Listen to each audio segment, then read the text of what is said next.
चुनाव लड़ने वाले गुंडे बदमाश माफिया एक बात समझ लें, पूरे देश में एमएलए एमपी कोर्ट बन चुकी है।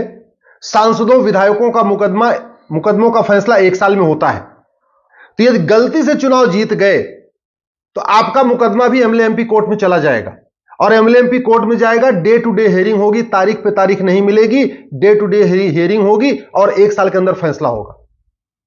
अब तक 250 से ज्यादा सांसदों विधायकों को सजा मिल चुकी है। मैं ये भी बता रहा हूं, ऐसे ऐसे माफियाओं को सजा हो गई है जिनका मुकदमा 25 साल से 30 साल से पेंडिंग पड़ा हुआ था। आजम खां को सजा हो गई, उनके बेटे अब्दुल्ला आजम को सजा हो गई।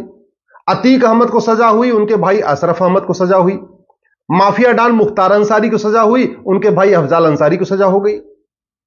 तो ऐसे लोग जिनके मुकदमे 20 साल 25 साल से पेंडिंग पड़े हुए थे, सुप्रीम कोर्ट ने कहा है सांसदों और विधायकों का मुकदमा 1 साल में तय होना चाहिए। पूरे देश में कोर्ट बन चुकी है, इसलिए 1 साल में तय हो रहा है। आप अब इस समय मौका है, अपना नाम वापस ले लो।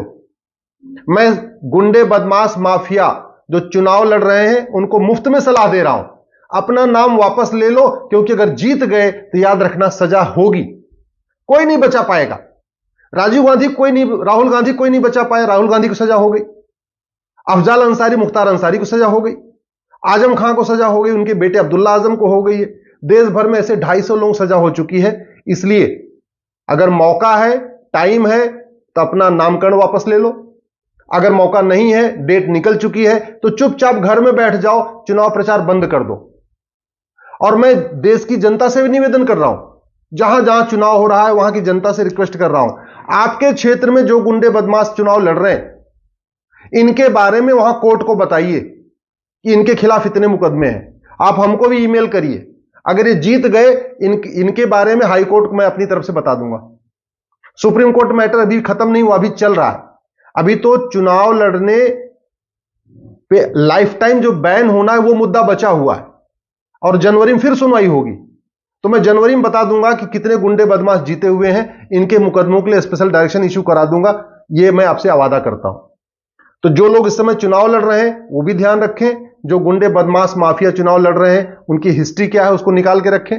जनता से भी रिक्वेस्ट कर रहा हूं, उस क्षेत्र के जो लोग आरटीआई एक्टिविस्ट हैं उनसे भी रिक्वेस्ट करता हूं, आरटीआई फाइल करिए। जो गुंडे बदमाश माफिया चुनाव लड़ रहे हैं, इनका आरटीआई के जरिए पूरा ब्यौरा निकाल लीजिए।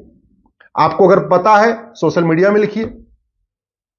अब आने वाले टाइम में डिस्ट्रिक्ट कोर्ट में भी सांसद विधायक के मुकदमों का फैसला 1 साल में होगा। हाई कोर्ट में भी सांसदों और विधायकों के मुकदमों का फैसला 1 साल में होगा। सुप्रीम कोर्ट में भी सांसदों और विधायकों के मुकदमों का फैसला 1 साल में होगा। अभी डिस्ट्रिक्ट कोर्ट, हाई कोर्ट में 10-15 साल मुकदमा चलता है, सुप्रीम कोर्ट में 5-10 साल चलता ही चलता है। जब तक मुकदमा खत्म होता है उसके पहले गुंडे बदमाश खुद ही खत्म हो जाते हैं। लेकिन अब ये अगर सांसद विधायक बन गए तो इनको वीआईपी ट्रीटमेंट मिलेगा, और वीआईपी ट्रीटमेंट के अंतर्गत 1 साल के अंदर मुकदमों का फैसला होगा। तो मैं जनता से रिक्वेस्ट कर रहा हूं, आप भी थोड़ी जागरूक रखिए, इनकी हिस्ट्री निकाल के रखिए। जो वहां ईमानदार लोग चुनाव लड़ रहे हैं उनसे भी रिक्वेस्ट करता हूं, इनकी हिस्ट्री निकाल के रखिए। और जैसे ही रिजल्ट आएगा वैसे ही जो गुंडे बदमाश चुनाव जीतेंगे, इनका डिटेल हाई कोर्ट को आप भी भेजिए, मैं अपनी तरफ से भेज दूंगा। मैटर सुप्रीम कोर्ट में पेंडिंग है, सुप्रीम कोर्ट को भी बता दूंगा भाई इतने गुंडे बदमाश इस बार चुनाव जीते हैं। अब समय आ गया है राजनीति से गुंडे बदमाश माफियाओं का सफाया किया जाए। विधानसभा और लोकसभा को लोकतंत्र का मंदिर बनाया जाए। मैं सुप्रीम कोर्ट का धन्यवाद देता हूं, विशेष रूप से चीफ जस्टिस ऑफ इंडिया साहब का धन्यवाद देता हूं, जिन्होंने बहुत अच्छा लैंडमार्क अभी जजमेंट दिया है, जस्टिस चंचूड़ साहब का। मैं जस्टिस गगोई साहब को धन्यवाद देता हूं, जिन्होंने 2016 में हमारी पीआईएल एक्सेप्ट किया था और 2017 में स्पेशल एमएलए एमपी कोर्ट बनाने का डायरेक्शन दिया था। जस्टिस गगोई साहब को धन्यवाद, जस्टिस चंचूड़ साहब को धन्यवाद, सुप्रीम कोर्ट को धन्यवाद, और आपको मैं एडवांस में धन्यवाद देता हूं। ऐसे गुंडे बदमाश माफियाओं की लिस्ट बनाइए, लिस्ट बना के आपके लिए संभव है हाई कोर्ट को दीजिए, डिस्ट्रिक्ट कोर्ट को दीजिए। नहीं आपके पास संभव है तो आप अपने सोशल मीडिया में शेयर करिए कि भैया ये कैंडिडेट है, इसके खिलाफ इतने मुकदमे चल रहे। और जब ये जीत जाएंगे इनका इलाज तो हम करेंगे ही करेंगे। अब हम सब लोग मिलके भारत को एक अच्छा देश बनाएंगे, और अच्छा देश तभी बना सकते हैं जब गुंडे बदमाश माफिया लोकसभा विधानसभा में नहीं बल्कि जेल में हो। यही उनका स्थान है। जय हिंद।